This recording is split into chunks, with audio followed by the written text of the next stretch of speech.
Hello everyone, welcome to my channel. আজকে আমি তোমাদের সাথে শেয়ার করব আমাদের কলকাতা থেকে দিল্লি রোড ট্রিপের সেকেন্ড দিনের জার্নিটা।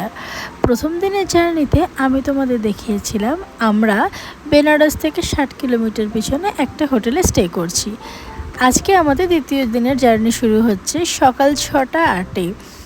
আর দেখো এখানে আমাদের দিল্লি পৌঁছাতে সময় দেখাচ্ছে বিকেল 6টা 48, অর্থাৎ টোটাল আমাদের এখান থেকে সময় লাগবে 12 ঘন্টা। যাই হোক, ভগবানের নাম করতে করতে আমরা বেরিয়ে পড়লাম। এই যে দেখো, হোটেল থেকে বেরিয়েই হাইওয়ে, ব্যাস শুরু হলো যাত্রা। চলো তোমরাও আমাদের সাথে।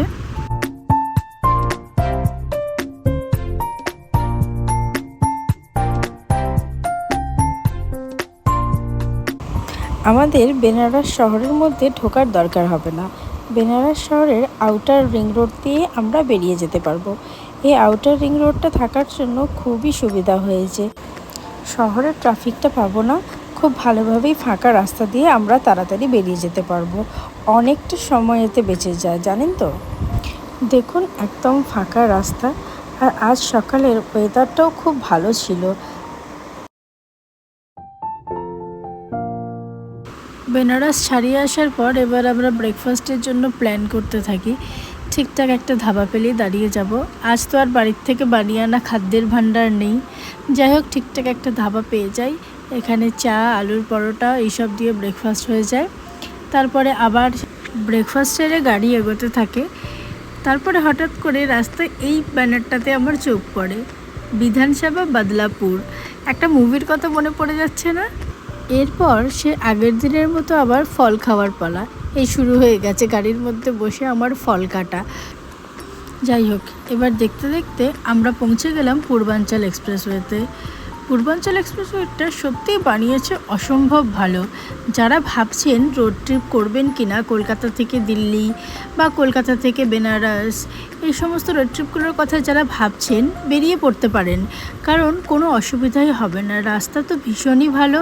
তাছাড়া রাস্তার পাশে পাশে ফুড কোর্ট, এমার্জেন্সি সাপোর্ট সব কিছুই পেয়ে যাবেন। এখান থেকে লখনউয়ের ডিস্ট্যান্স 123 কিলোমিটার, সময় লাগবে ওই 1 ঘন্টা মতো।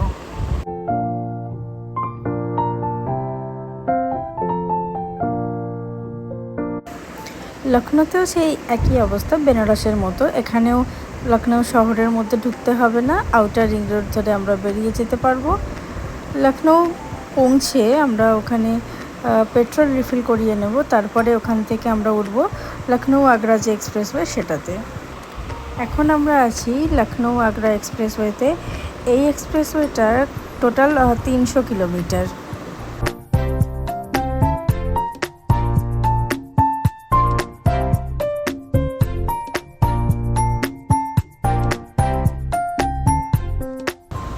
লখনউ আগ্রা এক্সপ্রেসওয়ে ছাড়িয়ে এসে এখন আমরা আছি যমুনা এক্সপ্রেসওয়েতে।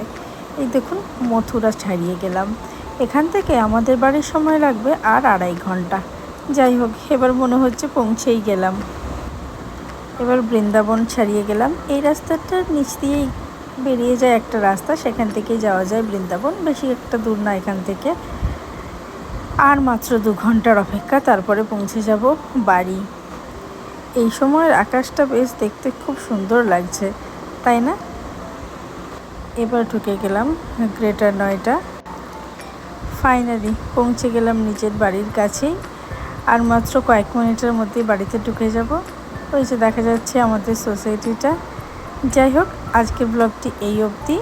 দেখা হবে নতুন একটি ব্লগ নিয়ে খুব তাড়াতাড়ি।